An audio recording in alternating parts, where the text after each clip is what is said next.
बिना गलती का सजा। अगर प्यार सच्चा हो तो लोग बिछड़ कर भी मिल जाते हैं। नित्या की शादी को लगभग 1 साल भी नहीं हुए थे और उसका तलाक हो गया। नित्या के घर वालों ने जबरदस्ती नित्या की शादी करवा दी थी। शादी के कुछ 3 महीने बाद ही उसके पति राकेश का व्यवहार बदल गया और वो नित्या से हमेशा झगड़ा ही करता रहता था। राकेश एक कंपनी में काम करता था और रोज शाम को देरी से घर आता था क्योंकि ऑफिस के बाद वो दारू पीने के लिए रुक जाता था। घर आकर वो नित्या से हर छोटी छोटी बात पर बहस करता था, उस खरी खोटी सुनाता था। वो नित्या को ये भी बोल देता था कि चली जाओ तुम यहाँ से, तो मुझे तेरी कोई ज़रूरत नहीं है, बहुत मिल जाएगी तेरी जैसी। नित्या उसका ये व्यवहार चुपचाप सहन कर रही थी। उसने अपने घर पर भी इसके बारे में कुछ नहीं बताया था। वो अपने घर वालों से नाराज़ थी। उन्होंने ज़बरदस्ती उसकी शादी जो करवाई थी। नित्या अविनाश से प्यार करती थी और जब ये बात नित्या के घर वालों को पता चली तो उन्होंने ज़बरदस्ती उसकी शादी करवा दी। अविनाश उस वक्त कुछ नहीं कर पाया क्योंकि नित्या के पापा ने अविनाश के खिलाफ पुलिस कंप्लेन कर दिया था कि वो नित्या को परेशान करता है और इसी कारण वो कुछ दिनों के लिए जेल में था। ये सब के बारे में नित्या को नहीं पता था। नित्या अपनी शादीशुदा ज़िंदगी में बहुत परेशान थी। कुछ महीने ऐसा ही चलता रहा। राकेश थोड़ा भी नहीं बदला था। फिर नित्या ने सोचा कि अब वो और उस रिश्ते में नहीं रह सकती और उसने राकेश से तलाक लेने का फैसला कर लिया और फिर उनका तलाक हो गया। तलाक के बाद नित्या ने अपने मम्मी पापा को सब कुछ बता दिया और उन्होंने नित्या को बहुत डांटा कि क्या हो गया था ऐसा कि तलाक ले लिया, अब क्या करेगी, कहाँ जाएगी, कौन करेगा इससे शादी। ये सब सुनकर नित्या ने उनके साथ रहने से इनकार कर दिया। वो एक छोटी सी कंपनी में काम करने लगी और कंपनी द्वारा दिए गए घर में रहती थी। उसे कभी कभी अविनाश की बहुत याद आती थी, लेकिन उसने अविनाश से कभी संपर्क करने की कोशिश नहीं किया। वो सोचती थी कि अब उसे किसी पर बोझ नहीं बनना। वो अपने पैरों पर खड़ा होना चाहती थी। वो अपना पूरा समय अपने काम को देती थी। उसका काम इतना अच्छा था कि 4 महीनों में ही उसका प्रमोशन हो गया और वो अपने डिपार्टमेंट की हेड बन गई। प्रमोशन के 1 महीने बाद उसे उसकी कंपनी की तरफ से एक मीटिंग अटेंड करने के लिए विदेश जाने का अवसर मिला। नित्या अपने काम में बहुत तरक्की कर रही थी। अब उसके मम्मी पापा को भी नित्या पर बहुत फख्र महसूस हो रहा था। अब वो पछताते थे कि उन्होंने उसकी शादी गलत घर में कर दिया था। नित्या विदेश जाने की बात उससे बहुत खुश थी। 4 दिन बाद उसकी टिकट थी।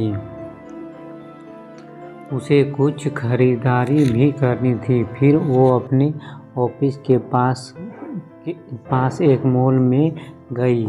उसे कपड़े और कुछ मेकअप का सामान लेना था। वो मॉल में घूम रही थी, कपड़े देख रही थी, तभी किसी ने पीछे से उसके कंधे पर हाथ रखा।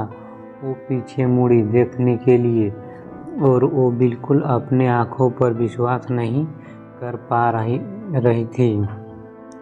वो इंसान और कोई नहीं, अविनाश था। नित्या उसे देखती रह गई। उस समय नहीं आया कि वो अविनाश से क्या बात करे। अविनाश नित्या को देखकर बहुत खुश हुआ। दोनों की आंखों में आंसू के साथ खुशी भी थी। अविनाश ने पूछा, तुम यहाँ अपने पति के साथ हो क्या? नित्या उससे नजरें चुराते हुए बोले, नहीं। अविनाश ने पूछा, कैसी हो? नित्या उससे बात नहीं करना चाहती थी। वो नहीं चाहती थी कि अविनाश को पता चले कि उसका तलाक हो गया है और अब वो अकेले रहती है। अविनाश उससे पूछे जा रहा था। उसने बोला, कुछ बोलो। नित्या वहाँ से जाने लगी। उसने अविनाश को बोला कि मुझे तुमसे कोई बात नहीं करनी, तुम चले जाओ। अविनाश उसके पीछे पीछे जाने लगा। उसने कहा, मेरी बात तो सुन लो। एक बार फिर भी नित्या ने नहीं रुकी। फिर अविनाश ने कहा, तुम्हें मेरी कसम है, बस एक बार रुक के मेरी बात सुन लो। फिर नित्या क्या करती? आखिर उसके दिल में अभी भी अविनाश के लिए प्यार था, तो वो रुक गई। फिर अविनाश ने कहा कि कहीं बैठकर बात करते हैं। फिर वो दोनों मॉल के एक रेस्टोरेंट में गए। अविनाश ने उससे पूछा, कैसी हो? वो बोली, ठीक हूँ। अविनाश ने उसके पति के बारे में पूछा कि वो कैसा है, तुम्हारा ध्यान रखता है ना? नित्या चुप थी। अविनाश ने बोला, क्या हुआ, तुम चुप क्यों हो? कुछ बोलो, तुम्हें कोई परेशानी तो नहीं है ना? नित्या बोली, मेरा तलाक हो गया है। अविनाश को ये सुनते ही एक उम्मीद की किरण दिखने लगी। उसने पूछा, कब और क्यों? नित्या ने उसे सब बताया। अविनाश ने बोला, फिर अब तुम अकेले क्यों रहती हो? तुम अपने मम्मी पापा के पास क्यों नहीं गई या मुझे क्यों संपर्क करने की कोशिश क्यों नहीं की? नित्या बोली, तुम अगर मुझसे प्यार ही करते थे तो जब मेरी शादी हुई तब क्यों नहीं आए मुझे लेने? कहाँ थे तुम? उस वक्त मैं बिल्कुल अकेले हो गई थी और मजबूरी में शादी हो गई मेरी। अविनाश ने पूछा, क्या तुम्हारे पापा ने नहीं बताया कि उन्होंने मुझ पे पुलिस केस कर दिया था? मैं जेल में था कुछ महीने। ये सुनते ही नित्या चौंक गई। उसने कहा कि मुझे इसके बारे में कुछ नहीं पता। अविनाश ने उसे पूरी बात बताई। नित्या बोली, मैं माफ़ी मांगती हूँ तुमसे, अपने पापा की तरफ से।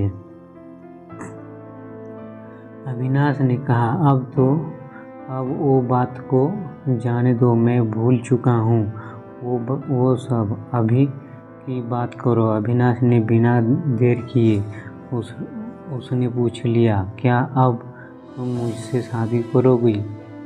नित्या बोली, क्यों नहीं? क्या तुमने अभी तक शादी नहीं की? अविनाश ने कहा, नहीं, मैं अभी अपने करियर पे ध्यान दे रहा हूँ। और यहाँ कुछ काम से ही आया था। अब बोलो, शादी करोगी मुझसे? नित्या बोली, अभी 2 दिन में मैं अपने कंपनी की तरफ से विदेश जा रही हूँ एक मीटिंग के लिए। उधर से लौटकर इसके बारे में बात करते हैं। अविनाश ने कहा, पहले ही बहुत इंतज़ार किया है, अब और इंतज़ार नहीं होता है, लेकिन फिर भी जैसा तुम कहोगी वैसा ही होगा। दोनों ने अपने फ़ोन नंबर दिया एक दूसरे को और घर गए। अविनाश उसे रोज़ फ़ोन करके उसका हाल चाल पूछता रहता था।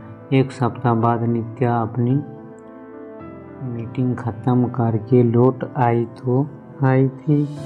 अविनाश उसे मिलने के लिए बोल रहा था, लेकिन नित्या अपने ऑफिस में बहुत व्यस्त रहती थी। उसने कहा कि हम रविवार को मिलेंगे। फिर वो दोनों रविवार को उसी मॉल में मिले। अविनाश ने पहले उसकी मीटिंग और काम के बारे में पूछा कि सब ठीक चल रहा है ना। नित्या ने कहा, हाँ सब ठीक है। फिर अविनाश ने उससे शादी का पूछा। तुमने कहा था कि आके बताओगी शादी करोगी कि नहीं, तो अब बोलो क्या सोचा है। नित्या तो अविनाश से प्यार करती ही थी और अब उसे जो मौका मिला था अपने प्यार के साथ पूरी ज़िंदगी बिताने का, उसने हाँ कह दिया। दोनों बहुत खुश थे। नित्या ने अपने घर पर अविनाश के बारे में सब कुछ बता दिया और इस बार उसके घर वाले उसके इस फैसले से मान गए, क्योंकि पहले उनसे एक गलती हो चुकी थी। अब वो फिर से अपनी बेटी को तकलीफ में नहीं देखना चाहते थे। 1 महीने बाद उनके परिवार ने उनकी शादी करवा दी।